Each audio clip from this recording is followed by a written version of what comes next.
நீ என்னை காண வந்தாய், மௌனமாக தரிசித்தாய். எதுவும் வேண்டும் என்று நீ கேட்கவில்லை. உன் கண்களில் ஆனந்த கண்ணீர், மனதில் சிறு புன்னகை.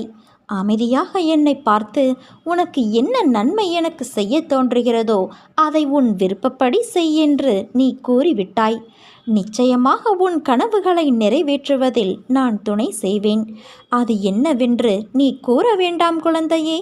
ஆனால் அது விரைவில் நிறைவேறும். அப்போது நீ என்னை பற்றி உணர்ந்து கொள்வாய். நீ நீண்ட காலம் நலமோடு வாழ்வாய். நீ வாழும் வாழ்க்கைக்கு ஒரு நல்ல அர்த்தம் வேண்டாமா? உன்னை யாரும் பெருமையாக நினைக்க வேண்டாமா? உன்னை விட்டு போனவர்கள் மீண்டும் உன்னிடம் வந்து சேர வேண்டாமா? இது அனைத்தும் விரைவில் நிறைவேறும். ஒரு நாள் நீ சற்றும் எதிர்பாராத விதமாக ஒரு நல்ல செய்தி உன் வாயிற்கதவை தட்டும். எத்தனையோ முறை உன்னை வீழ்த்தி பார்க்க ஆசைப்பட்டார்கள்.